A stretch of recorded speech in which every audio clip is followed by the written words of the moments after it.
Good morning, people. Hope y'all had a wonderful day. Today, I'm reacting to Goji Center's second part on why Godzilla basically went on a killing spree inside the GXK movie, and it's called "Why Did Godzilla Kill Tiamat?" And just like Scylla, we all know the main reason why he killed Tiamat. Two birds and one stone. First bird is the fact that Tiamat was going to challenge him for the rank of Alpha. That's what I heard. That's what I heard. And the second reason is he needed the energy for the upcoming battle. Two birds, one stone. You get rid of her and you get energy. Simple. So, but let's see Goji Center's opinion on why he killed Tiamat. Today, we will continue our coverage of Godzilla's bloodthirsty warpath through the planet as he eliminates insubordinate titans one by one. In a previous episode, we explained why Godzilla erased Titanus Scylla from the list of titans and how. But in Godzilla Kong: The New Empire, Godzilla was out for blood. After delivering final judgment to the giant crab, he was still not finished. Up next was Titanus Tiamat. But why? What did Tiamat do this time to deserve such fate? Sit back, listen closely, and make sure you smash that subscribe button and get ready for Tiamat's execution explained. After the release of The New Empire, many people amongst the fanbase and even some big outlets started highlighting what was described as a kaiju injustice that— Look. That's another thing. All on Twitter, people was complaining about how they don't like Godzilla because he killed Tiamat. Like, there was, like, look, just like the what the hell is Godzilla's problem? The greatest injustice of GXK. Like, you see, most people don't read in between lines on why he do what he do. They just see he killed this kaiju for no reason, not knowing the full aspect of why he did it. They just see and believe it. They don't dig deep. It make no sense in my opinion. Like, it's clearly like it's very obvious they don't know nothing about Tiamat herself. Tiamat isn't a protector. She's a destroyer. She wants to be the leader. Like, she wants to be the leader, but she couldn't. She was too damn weak. And so she got lucky and absorbed a good bit of that energy. And just like Scylla, she got too cocky and challenged Godzilla right then and there and died just like Scylla. That's the way I see it. That happened in this film. Apparently, Godzilla had absolutely no reason to kill Tiamat, much less turn this eviction into an execution.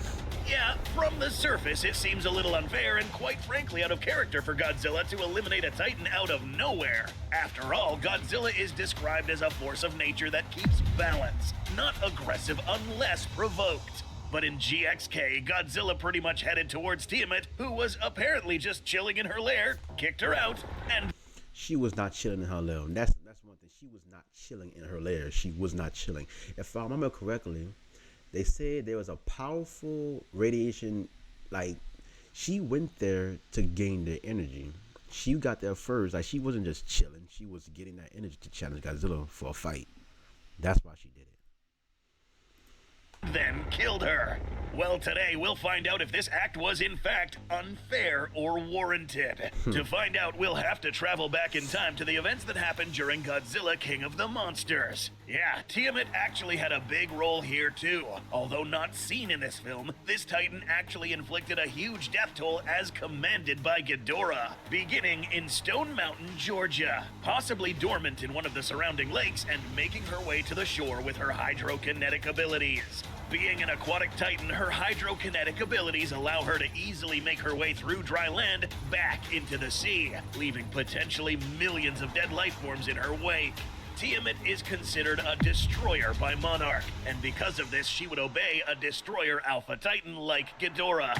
But this alone is not why she was on Godzilla's blacklist. Remember, both benevolent and malevolent titans were doing Ghidorah's bidding, so this act alone wasn't going to warrant her execution. What she did after these events mattered a lot. Moving forward in time, post-2019, after Godzilla established himself as the new alpha, Godzilla would travel the world, putting the bad titans in their place, making the bad ones submit, even going out of his way to rescue a destroyer titan from humans and brutally kill. Yeah, that right there is what the squid kaiju I mentioned yesterday about. I forgot the name of the kaiju, but that's a pretty cool design kaiju. Like, that's a cool kaiju in my opinion. I like the squid one. She looked pretty damn cool. Just like Tiamat, they both look cool. Killing one that settled in his old lair, the genitor murderfish. Yeah, as you'll soon find out, Godzilla doesn't like anyone staying in his crib. But there happened to be one lair where he used to live previously but got kicked out by this guy. No, we're not kidding. And this is not Kong, by the way. This was another member of the great ape species that actually kicked Godzilla's butt out his home. A pretty humbling experience for Godzilla. We know you're hovering over that button, but we need your help. We have a better button, we promise. Right on. But now, after many, many years, and him being more powerful and evolved this time, he was going to come back and retake it. But that wasn't it. He was going there to kill him. Remember how he had just killed this big fish for being in his old house? Yeah, this one had it coming next. Godzilla didn't stay where the big fish was because it had already been destroyed, or stood as collateral damage whenever Serizawa blew up the nuke to help him heal. This helped Godzilla, but he ended up losing his house as a result. So now Godzilla sets his sights on an old lair he once called home, where this ape was. Or so he thought. Once arriving on the shores of his old lair, Godzilla was quickly ambushed by a much more dangerous titan. Who? Well, you guessed it, Tiamat. Now, Godzilla already had a good reason to dislike Tiamat, but why was she here? After King of the Monsters, all remaining titans went back to their lairs, and Tiamat just went to find something more comfortable and isolated. Arriving here, either killing off the ape that kicked Godzilla out of here many years back, or just simply moving in after this ape had already died. Whatever the case, Godzilla didn't give a crap. What mattered was that she was here, and she needed to get out. But instead, Tiamat came out swinging, ambushing Godzilla and taking him into deep water, cutting him from all directions, temporarily blinding him, and almost killing him. Had it not been for the abrupt change of terrain, Godzilla would have had a much harder time. But note how this time Godzilla didn't use his atomic breath. Yeah, Godzilla made her submit using his land advantage and stomped her into submission. She agreed and... Now that's a hint. Think about it. Why didn't he use his atomic breath? I mean, I know during this fight he was still pretty damn weak, but still, he could have used his atomic breath, but he didn't. I don't understand why he didn't use it. Left. Perhaps Tiamat was too valuable of a titan to kill right there. After all, she submitted, and Godzilla let her leave in peace. But that doesn't mean Godzilla didn't hold a grudge here. From here on, as per the novelization of GXK The New Empire, Tiamat actually obeyed and found another place to settle. After the events of Godzilla Dominion up to the year 2027, Tiamat had been compliant to Godzilla's command to stay out of trouble. Monarch had actually tracked her for months. There were absolutely no recorded incidents or even rumors of Tiamat causing trouble. In fact, it was mentioned in the novel that her whole objective was to stay away from Godzilla. A completely different mindset than what Scylla had, who, on the other hand, actually wanted a rematch. So now come the events of GXK, and Godzilla was picking up on the Iwi's Hollow Earth distress calls, which made him seek more sources of radiation to become stronger for the upcoming threat. Ironically though, Godzilla ended up doing the exact same thing Scylla did before she squared up with him. The G-Man proceeded to visit a few power plants and siphon up the energy exactly as Scylla did earlier. This in turn allowed Godzilla to become more radioactive. So much, in fact, that even being near him at the time was life-threatening. Whatever or whoever Godzilla was heading towards was about to have a really bad... You know, that goes to show how powerful Shimo is. Because the fact, like, if you think about it, back in 2014, he knew for a fact that Mudos was communicating for many, many years. And yet he didn't really went crazy searching out for more energy, preparing for them. Unless he did went searching for energy, but at the same time he didn't go searching for it. Like, it's like he didn't took the Mudos serious enough, and he almost died for that. Like, he prepared for this fight, even though the Iwi called for help. Like, he prepared for that fight, and yet he didn't prepare for the Mudos. Unless he did, I don't really know. But still, he took this fight with Star King and Shimo so serious, and he prepared for that. That's something. Like, that goes to show how dangerous Shimo herself is. Star King, he ain't all that. He's a good villain. Don't get me wrong. He's a good villain, but I guess he wasn't as powerful. He wasn't as powerful, so Godzilla wasn't worried about him. Shimo was the problem. that time. And it turned out that Titanus Tiamat happened to be the next stop. Coincidentally, Godzilla was making his way to the Arctic Pole not really because of Tiamat, but because of the valuable resource that was located where Tiamat lived. Tiamat's lair happened to be right in the trajectory of electromagnetically charged solar winds, the same stuff that instigates auroras. This location made it one of, if not the largest stockpile of energy on the... Yep, that's what they say inside the inside the movie. The fact that they said that inside the movie, so he was going there to get that energy. Surface of planet Earth. Did this have any effect on Tiamat? Most definitely yes. You may have noticed that Tiamat looks a bit different from her form back in Godzilla Dominion. Back in 2019, Tiamat emerged looking like a sea serpent with longer fins, two of which may have served as wings or fins to help her propel through air and water. Her bioluminescence would fall within the blue, aqua, and purple tones. After she left Godzilla's old lair, she decided to settle here, the largest stockpile of energy on the surface world. In GXK, she takes on a much different form. A larger array of fins with the sharpness of obsidian and hardness of titanium, 4 small stubby limbs to aid her in steering underwater, and, most notably, a pink coloration similar to the energy that was being stored in this area. Like Scylla, Tiamat may have also gone through some evolution during her dormancy here, absorbing the radiation giving her this pink glow, and developing body attributes that help her maneuver this icy landscape better, cutting through glaciers without any problems. Was it a coincidence that Tiamat chose this spot? Maybe, but Godzilla may have seen things differently. This is why I stopped shopping on Amazon, and you should too. Don't ain't spend no another way. dime on Amazon. Look, If we're ain't no way for a fact. Like if I was Godzilla and stuff, if I got a problem, if I got a problem with a said person, ain't no way in hell I'm gonna sit there and let you get stronger, then come back and fight me for my title. Like ain't no way. I kill him too. Like nah, it's either you leave or you die. Simple. I'm not letting you get this energy. I'm not. Like I wouldn't allow it neither. Nigga, I'm gonna sit back and let you get stronger to fight me later. Nah, screw all that. really going to try to understand why Godzilla killed this kaiju, let's for a moment drop all bias and think like Godzilla for a brief moment. First and foremost, we must mention that the novelization gave no good reason as to why Godzilla decided to go as far as killing Tiamat. All titans that Godzilla has killed in the past were killed because they provoked Godzilla. And Monarch didn't seem to find a good reason other than that the G-Man just wanted to take over this energy. But that's a boring answer. If Godzilla just wanted this energy, he would have just told Tiamat to move aside. Well, he did. In the film, Godzilla lets out an atomic blast that pierced the icy layer where Tiamat resided to try to get her out. It was Tiamat's next actions that sealed her fate. This would have been the second time that Godzilla kicked her out of a lair, and now that she had absorbed more energy and her fins had become much sharper, she thought she stood a chance against Godzilla this time. Big mistake.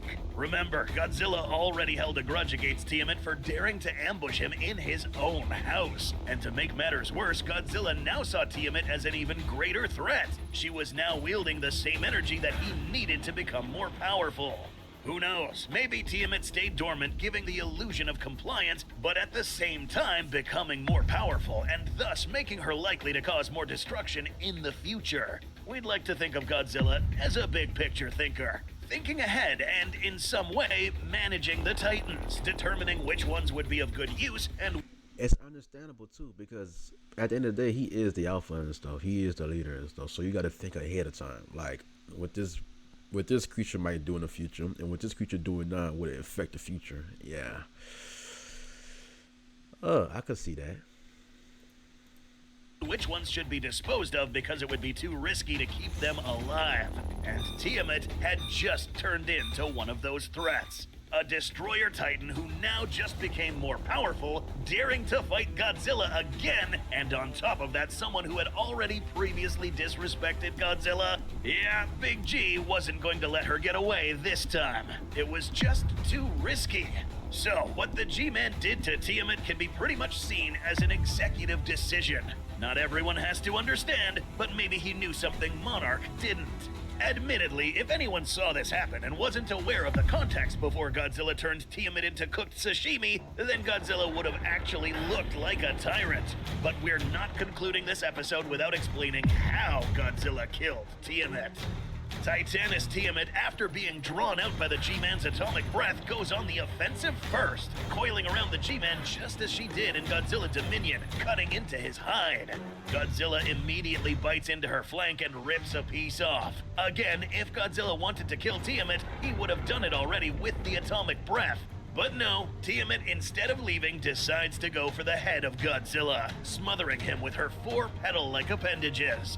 Well, at this point, Godzilla had enough. Now, the book says that there was an explosion first, and then the atomic breath followed. So, the explosion may have actually been Godzilla letting out another pulse to get Tiamat off of him, and then proceeding to slice her up with the atomic breath. Or it could have just been the atomic breath from the start. The point is, Godzilla diced her up, mutilated her corpse, and decapitated her.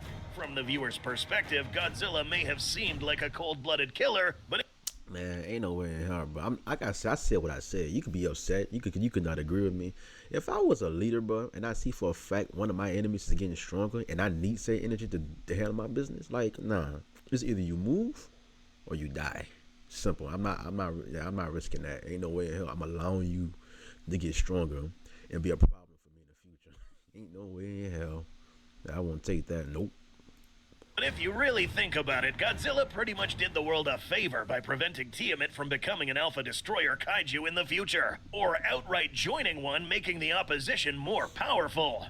Godzilla would then not only absorb this energy, but also go as far as salvaging the radioactive matter found in Tiamat's body, increasing his own molecular density, and in the act absorbing some of her DNA. As a result, Godzilla came out more lean, with sharper features in his body reminiscent of the previous. Okay, that DNA part, I didn't really believe it. I heard people mention he absorbed her DNA, but I was like, I sort of discarded that. But did he really absorb some of her DNA? Huh. I don't know. Titan, who called this layer home. Cooked crab and diced sea dragon was the aftermath of Godzilla's thirst for seafood in GXK. But Godzilla would still proceed to dominate later in this film.